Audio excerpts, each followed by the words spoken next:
Okay, and here's your standard run from Saturday.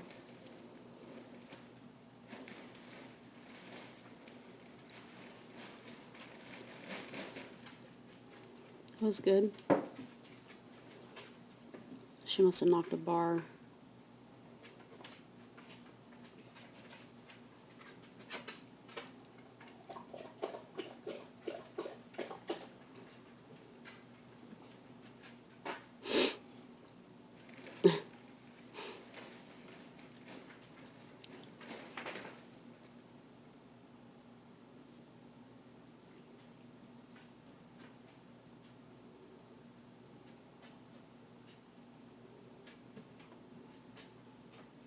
Okay, those weaves are hard. The weaves that like go into the corner of the ring like that, because they kind of go to nowhere, and the dogs know that all the equipment is behind them.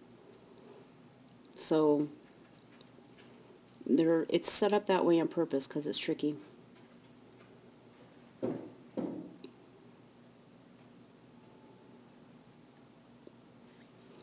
Alright, let's take a look. So I thought you cued this turn after the triple really nicely. Although, you need to bring your arm up sooner. She needs to know that this turn is happening when she's where she is now. So you need to have your outside arm up now. I mean,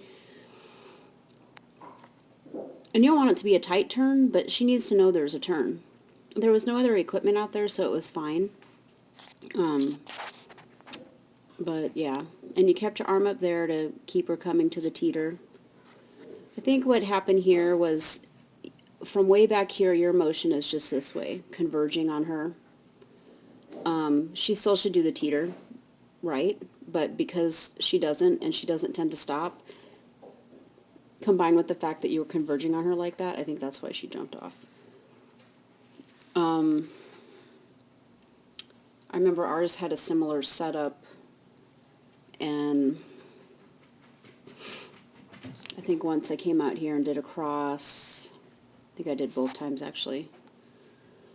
And yeah, so I don't know, this was just kind of a different circumstance. So I think it was just convergence combined with her not always totally stopping on the teeter like she should.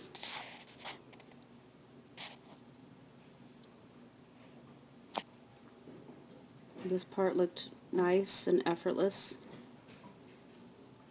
And she does okay A-frame. She's still coming off, but she really tried, so it was okay.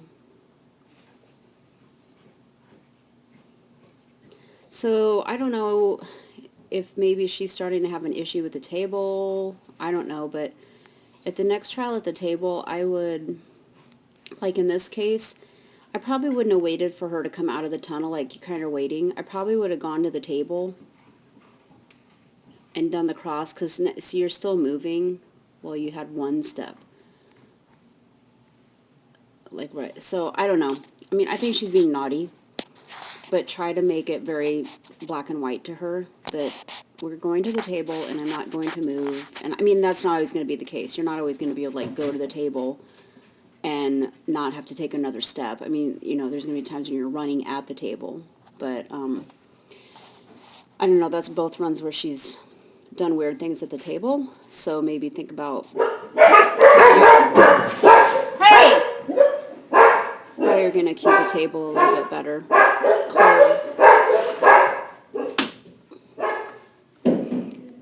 Okay, and then this part from the table.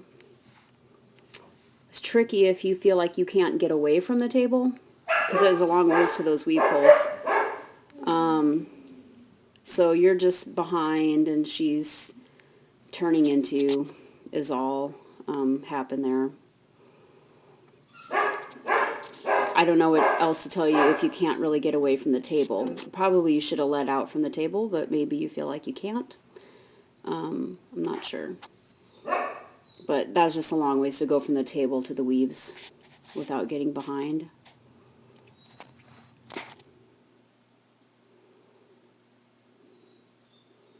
Okay, and this dog walk is significantly better than the one from the day before. So that's good. Really good. Now here, you put up your outside arm when you should, but again, your line is just going this way. So I don't know if you were going to try to do a front cross, but you're just pushing her this way. So probably if you were just going to pull, you needed to, first of all, keep that outside arm up and pull this way and stop traveling in that direction and pull her to the tunnel. That was just purely a motion, a direction of your motion thing there.